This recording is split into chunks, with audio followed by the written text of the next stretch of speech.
Okay, what do you got? What rule? Quotient. Quotient rule. Thank you. The quotient rule. Quotient rule. That's right. F prime of x is going to be low D high. low times the derivative of the high. So it's going to be 1/2 x to the negative 1/2 plus 2 low d high minus, and I'll take this and I'm going to move it over.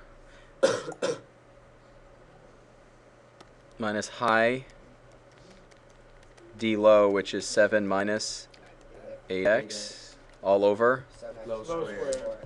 7x minus 4x squared. Done. Done. Done. That's it. Done. Don't go any further. Done. Question is asking, where's the derivative positive? Where's the derivative negative? So, what do you need to find? First, you need to find the derivative. What do you need to use? The quotient rule, exactly. So it's going to be, we're going to have here f prime of x is equal to low d high minus high d low all over low squared. Okay, so what do you, a fraction is positive if the numerator and the denominator, what's one way a fraction could be positive? If the numerator and the denominator, both of them are positive or both of them are positive, right? Both of them negative, both of them are positive. What can you tell me about the denominator of this thing?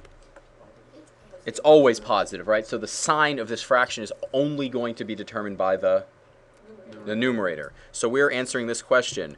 Where is 1 plus 8x squared times 1 minus 2x minus x minus x squared times 16x? Where is that positive? Where is that negative? So what are we really interested in knowing? Where that equals 0. We want to know where it equals 0 because everywhere else is going to be positive or negative. So we're solving where this is equal to 0. In order to solve where this is equal to 0, what's this? Okay.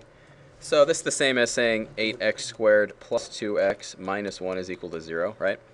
Doesn't matter. Okay, so what do you try to do? Try to factor it. Is this nicely factorable? Yes. It is? What does it factor into? 2x plus 1. Yep. 4x 4x minus 1. minus 1. There it is, kids. Bingo. So what does x equal? Negative a half or what? Or 1/4. 1/4, right? So what do we know? When you plug those values to the derivative is what? 0. So f prime of x. So when you have negative f, what's the derivative come out to be? 0.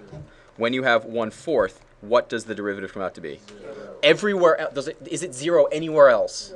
No, it's not anywhere else. So everywhere else has to be positive or negative. And the key thing to realize is these three regions have to be entirely positive or entirely negative as a whole region. Because, so there's three regions here. It can't cross again because if it switches, it would have to cross again, right? So those regions are entirely positive or negative. So how do you figure out if it's positive or negative? You just plug in a value, right?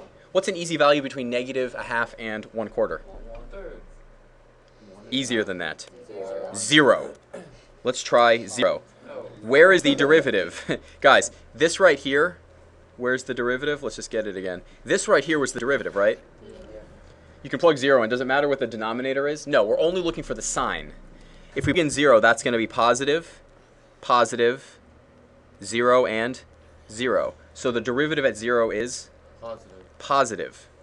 So let's take a look at that again. I'm going to clip this in, and I'll try to clean this up a little bit. We're only looking at the sign of the numerator here. All right. So if we actually just look at the sign here, now we have two other regions, way to the right and way to the left. Choose any values you want. You can choose any values you want. So choose values that are easy to deal with. So let's take a look at this one. Here's the top. We're only interested in if it's positive or negative. What's a great value over here? 1. Sure. Actually, absolutely. So what do you get? You get positive times what? So if you plug in 1, negative minus 0 times 16. So that's going to be, and what's a positive times a negative? It's negative over here. Do you agree with that? And now let's plug in negative, how about this? Negative a billion. That's going to be really, really big positive. This is going to be, what's the next term going to be? No. 1 minus 2 times negative a billion is really positive. So this is positive. What about this one right here? Plug in negative a billion into this. What do you get? Oh, it's plus. No, a billion.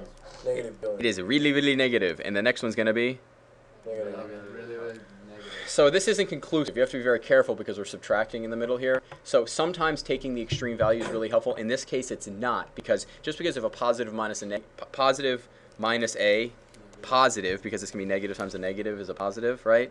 Doesn't necessarily mean it's positive or negative. So let's actually plug in a value. So let's plug in that -1. So what do you end up with? 9 times what? 9 times 3 minus what? 0. No. One. -2, thank you, Graves, times -16. So you end up with 27 minus 32, which is negative. So we just figured out where it's positive and negative. You need to state the answer. So can you tell me where it's decreasing? From negative infinity to negative. It's, yeah, negative infinity to negative a half, and where else? Union 1/4 infinity. Both places. It's both places right there. Both places. And where is it increasing? From negative 1/2. Yeah, and it's not, you're not including, right? Because what happens at those points? Is it increasing at negative a half? No, it's not going up or down. It's not going up or down. It's important. So the final answers are right here. I'll try to make these easier to find. Here they are right here.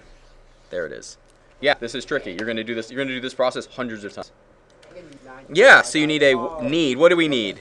We need a y value and a slope. What's the easiest one to find?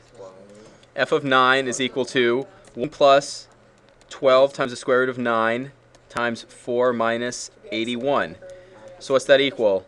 1 plus 36 times negative 77. Is that correct? Right? So we end up with 37 times negative 77.